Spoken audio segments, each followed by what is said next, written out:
2024년 6월 6일 새벽입니다. 하나님의 말씀은 시편 111편 1절에서 3절입니다. 할렐루야, 내가 정직한 자들의 모임과 회중 가운데에서 전심으로 여호와께 감사하리로다. 여호와께서 행하시는 일들이 크시오니 이를 즐거워하는 자들이 다 기리는도다. 그의 행하시는 일이 존귀하고 어미하며 그의 공의가 영원히 서 있도다. 하나님 말씀을 증거하겠습니다. 꿈이 무엇인가? 이렇게 이제 꿈을 찾을 때 가장 중요한 질문도 여러 가지가 있겠지만 그 중에 하나가 그 일을 하면 정말 즐거운가, 기쁜가, 아니면 내가 진정으로 또 하고 싶은 일인가? 이런 질문들을 해볼 수 있겠죠.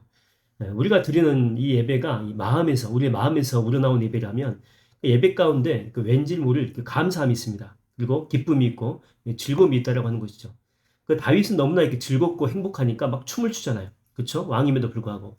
그 반면에 그 다윗의 아내인 미갈은 하나님의 그 언약궤를 보고서도 기쁨이 없어요. 눈치만 보고 채통만 지키려고 하는 거죠. 이게 같은 장소지만 다른 반응이 나올 수 있다고 하는 것입니다. 이곳에 자발적으로 나온 분들은 기쁨이 있어요. 이 새벽에. 근데 끌려 나온 분들은요. 이곳에는 없겠지만 오늘따라 왜 설교가 이렇게 기냐. 기도 시간 내내 시계만 이렇게 쳐다보고 있고. 같은 장소인데 다른 반응을 보인다고 하는 것입니다. 여러분, 우리의 기도가 진짜 하나님과 영적으로 연결되는 기도였는지 아닌지를 어떻게 알 수 있냐면 빌립보서 4장 6절 7절 말씀하시죠. 아무것도 염려하지 말고 다만 모든 일에 기도와 간구로 너희 구할 것을 감사함으로 하나님께 아뢰라. 그리하면 모든 지각에 뛰어난 하나님의 평강의 평강. 그렇죠? 두려움이 아니라 평강의 그 마음이 있다는 것입니다. 그러니까 평안함이 임한다고 하는 거죠. 그 평안함 속에 이 기쁨과 즐거움이 있는 거예요. 그 찬송가 가운데도 내 기도하는 그 시간 그때가 가장 즐겁다. 즐거움이 있는 거죠. 진정한 기도라면. 여러분, 억지로 하는 것과 의무감으로 하는 것은요, 얼마 가지 못합니다. 그리고 금방 지루하게 되어서 이게 포기하게 된다고 하는 거죠. 여러분이 사도 요한을 보게 되면 90 넘어서까지 살았지 않습니까? 오직 그 복음 하나만 위해 산 거예요. 정말 이렇게 지루한 시간 아닙니까? 그러나 끝까지 최선을 다할 수 있었던 것은요, 바로 주님을 사랑했기 때문이죠. 여러분, 사랑하면요, 지루하지 않습니다. 오히려 기쁘죠. 그리고 이 감사함도 있고. 어제 저희가 이제 후광을 이렇게 설치했지 않습니까? 이게 이렇게 규모를 보니까 그냥 이렇게 뚝딱 할 일이 아니고 그 업자를 불러가지고 해야 될 일이었거든요. 제가 이제 어제 늦게 와서 봤거든요. 근데 그 윤기현 집사님하고 이 문희범 집사님 두 분이 이걸 다 감당하신 거예요. 날씨도 어제 엄청 더웠잖아요. 오후 거의 3시까지 한 것 같은데 이걸 시켜서 한다라고 해봅시다. 제 생각으로는요, 이게 돈 줘도 안 한다니까요. 그것도 쉬는 날 누가 하겠습니까? 근데 이렇게 두 분이 나와가지고 짜장면 먹고 있다니까요. 왜 그래, 왜? 교회를 사랑하니까 그래요. 그 사랑의 마음에서 이 자발성이 나오게 되었다라고 하는 것입니다. 여러분, 사랑하면요, 즐겁습니다. 사랑하면 감당할 수 있어요. 저는 여러분이 행하는 모든 일에 사랑의 마음이 가득하게 되기를 주의 이름으로 축원드립니다. 어떤 한 교도소에서 집사님이신데 이분이 교도소 소장으로 있을 때입니다. 그분 생각에 그것에 오는 놈들은 다 악질이고 괴물이고 악한 놈들이다. 이제 그렇게만 봤다라고 하는 거죠. 그래서 그들을 대할 때에도 짐승같이 대했습니다. 그러다가 이제 이분이 하루는 몸이 아파가지고 병원에 간 거죠. 가서 보니까 암 말기 판정을 받게 된 것입니다. 그러니까 시한부 인생 선고를 받게 된 거죠. 그런 후에 다시 이제 교도소로 돌아왔습니다. 일할 수 있을 때까지는 감당하기 위해서 온 거죠. 근데 놀라운 것은 어제까지만 해도 짐승처럼 보이던 그 죄수들에 대한 이 관점이 바뀌어버린 거예요. 그들을 바라보는 시야가 원래는 그 악질들, 또 이렇게 짐승 같은 놈들이었잖아요. 근데 갑자기 그들 한 사람 한 사람 모두 다 소중하고 정말 가치 있게 보이기 시작한 것입니다. 그들뿐만이 아니고 세상에 있는 동안 만날 수 있는 모든 사람들이 다 소중하게 여겨지기 시작한 거죠. 이렇게 시한부 이 판정을 받고 나니까 그 전까지는 자기가 뭐나 되느냐, 이 권력을 휘두르고 자기 기준으로 그들을 겁박하고 그 짐승 취급을 했잖아요. 근데 자기도 곧 있으면 한 줌의 흙으로 돌아갈 미천한 존재임을 깨닫게 된 것입니다. 그래서 남은 기간 그들에게 복음도 증거하고 진심으로 정말 사랑하고 존중하는 마음까지 갖게 된 것입니다. 비록 시한부 인생이었지만 남은 생애 동안 얼마나 정말 가치 있게 살았고 또 이웃을 섬겼으며 그러면서 행복한 삶을 살았는지 모릅니다. 암에 걸린 이 여동생을 위로하기 위해서 한 권사님께서 비행기를 타고 호주까지 날아갔습니다. 암이 이제 온몸에 이제 퍼져가지고 더 이상 연명 치료를 하지 않기로 결정했기 때문에 무거운 마음으로 그 동생을 위로하러 간 거죠.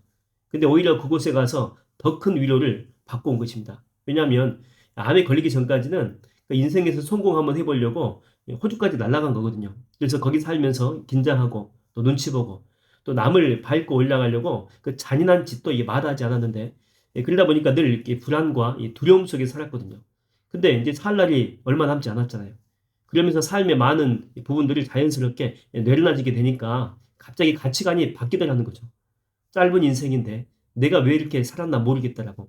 그래서 남은 시간이라도 즐겁고 기쁘고 행복하게 살기로 했다라고. 그리고 이웃을 사랑하고 배려하고 섬길 수 있으면 최대한 섬기는 삶을 살겠다라고 작정했다는 거죠. 그리고 이제 인생을 그렇게 살아가는데 요즘에는 하루하루가 소풍 온 것 같은 그런 삶을 산다라고 이야기했다라고 하는 것입니다. 여러분, 우리도 잠깐 이 세상에 거합니다. 벌써 이렇게 나이가 들지 않았습니까? 주님 부르시면 내일 떠나도 이상하지 않을 나이가 된 거죠. 그런데도 하루하루의 삶을 걱정하며 또 긴장하며 불안해하면서 살아가는 사람들이 정말 정말 많다는 것입니다. 그리고 뭐 그 자리가 대체 뭐라고, 거기 올라가려고 남을 짓밟고 또 거짓말하고 자기 욕심에 갇혀가지고 살아가는 사람들이 정말 많다라고 하는 것입니다. 남이야 어찌되건 자기 욕심만 챙기려는 그런 사람들이 많은 거죠. 여러분, 이런 사람들은요, 자기 목적을 이룰지는 몰라요. 잠깐은. 그러나 근본적으로 불행한 삶을 살아가는 사람입니다.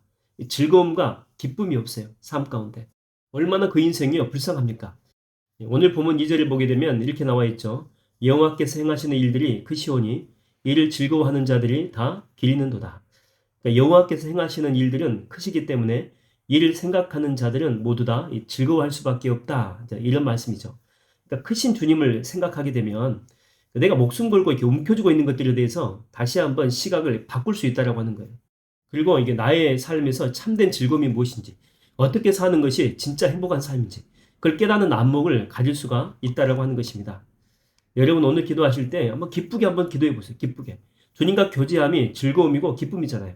그리고 내가 매일 기쁘게 순례의 행함은, 오늘 하루의 삶도 이제 가면 돌아오지 않을 그런 시간들이잖아요. 그래서 순례의 길을 행하는 것처럼 그냥 즐겁고 또 기쁘고 또 행복하게 행하는 하루가 다 되기를 주의 이름으로 축원드립니다. 기도하겠습니다. 하나님 아버지, 우리가 뭐 강건하면 7, 80인데 이런 짧은 인생을 살면서 뭐가 그렇게 욕심사납게 움켜쥐고 살아가는지 모르겠습니다. 남을 비방하고 또한 남을 짓밟고 그게 뭐라고 정말 아무것도 아닌 건데, 하나님 아버지, 이러한 세속적인 그런 삶에서 이런 가치관에서 빨리 벗어나게 하여 주시옵시고 예수 그리스도의 그 넓은 마음을 내가 품게 하여 주셔서 내 마음도 넓어지지만 주변을 대할 때도 이게 섬김의 마음으로 또한 사랑의 마음으로 대하게 하여 주시옵소서. 또한 기도할 때도 정말 즐겁게 기도하게 하여 주시고 말씀을 볼 때에도 행복한 마음으로, 또한 하루하루의 인생을 살아갈 때에도 또 나에게 하루라고 하는 이런 선물을 주셨는데 어떤 은혜가 내게 임할지 정말 기대하면서 살게 하여 주시옵시고 내가 만나는 한 사람 한 사람 다 소중하게 대하게 하여 주시고 섬기게 하여 주시옵소서. 예수님의 이름으로 기도하옵나이다. 아멘.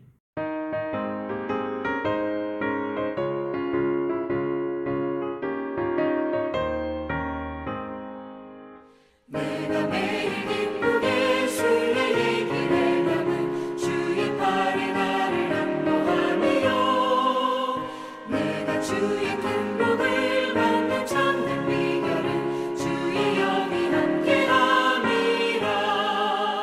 성령이 계시네 할렐루야 함께하시네. 좁은 길을 걸으며 만나 기뻐하리.